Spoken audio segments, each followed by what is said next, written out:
अब पाकिस्तान चाहे भारत के बारे में जितना भी प्रोपेगेंडा करने की कोशिश करे, खाड़ी के देश ये बात बहुत अच्छे से जानते हैं और समझते हैं कि किसी इंडिविजुअल का दिया हुआ बयान सभी भारतीयों का मत नहीं है, चाहे फिर वो इंडिविजुअल इस देश की सरकार की पार्टी का कोई पदाधिकारी ही क्यों ना हो।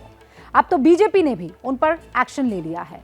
असल में खाड़ी देशों को जितनी ज़रूरत खाड़ी देशों की भारत को है, उतनी ही इन देशों को भारत की भी है।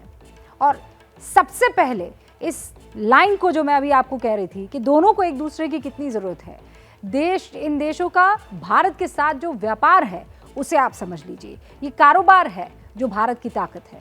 इस लिस्ट में आप देखिए, सबसे पहले ये कारोबार जो है कैसे भारत की ताकत है। कुल कारोबार 5.43 लाख करोड़ का है। यूएई भारत का व्यापार है। निर्यात कितना होता है? 2,90,000 करोड़ का यूएई को। ये भारत का मैं आपको आंकड़ा बता रही हूँ। और उसके बाद अगर मैं बात करूँ आयात का, तो लगभग 3,34,000 करोड़ का आयात होता है। ये लेन देन आपस में हो रहा है और इसीलिए भारत की ये ताकत है। सऊदी अरब है दूसरे नंबर पर। इसकी ताकत क्या और इसका लेन देन क्या है? भारत के साथ 3,19,000 करोड़ रुपए का कारोबार है। इसमें से 65,000 करोड़ रुपए जो है वो निर्यात किए जाते हैं और 2,54,000 करोड़ रुपए का आयात किया जाता है। कुवैत की अगर मैं बात करूं, ये 3 बड़े महत्वपूर्ण मुल्क हैं। कुवैत के साथ 91,000 करोड़ रुपए का कारोबार है। ओमान के साथ 74,000 करोड़ रुपए का और बहरीन के साथ 12,000 करोड़ रुपए का। तो ये ऐसे ही नहीं हो जाता है, ये लेन देन वाली बात है। और इसीलिए ये मुल्क जानते हैं कि हिंदुस्तान इनके लिए कितना महत्वपूर्ण है और हिंदुस्तान भी ये बात जानता है। टोटल कारोबार जो है खाड़ी देशों के साथ कारोबार, वो कितना है?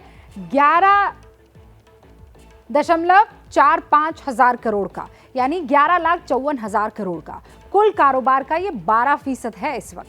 आप इसे ऐसे समझ लीजिए। और इसीलिए बार बार हम कह रहे हैं कि ये पावर है, ये ताकत है।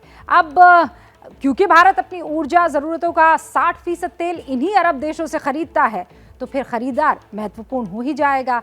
अब सबसे बड़े जो तेल सप्लायर है वो कौन कौन से हैं, उन पर नज़र डाल लीजिए। इराक जो है वो 22% का है। सऊदी अरब 19% तेल का कारोबार उसका और जो है वो हिंदुस्तान को होता है। यूएई जो है वो 9% के आसपास है। ये 3 बड़े सप्लायर है, इराक है, सऊदी अरब है और यूएई है। और इसीलिए बार बार जो ये कहा जा रहा है कि भारत की तरफ से जो ये फैसला लिया गया है उसके पीछे क्या बहुत ज़्यादा हद तक कोई दबाव है, वो दबाव नहीं है, वो हिंदुस्तान को आगे बढ़ाने की नीयत है। इन देशों में भारत की एक बड़ी जनसंख्या भी निवास करती है, मत भूलिए। इसकी वजह से ओवैसी जैसे नेता ये आशंका जता रहे कि कहीं यहाँ रहने वाले भारतीयों पर हमले ना हो जाए।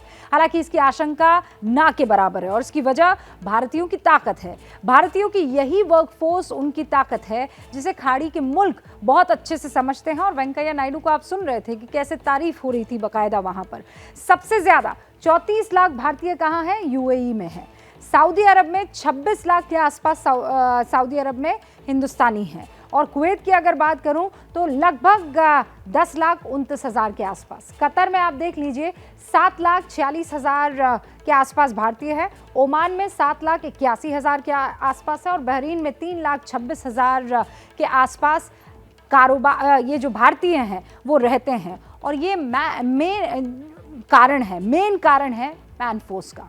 और इसीलिए जब ये कोई कहता है कि रिश्ते टूट जाएंगे, इसमें खटास पड़ जाएगी, तो उसे ये आंकड़ों को जरूर देखना चाहिए।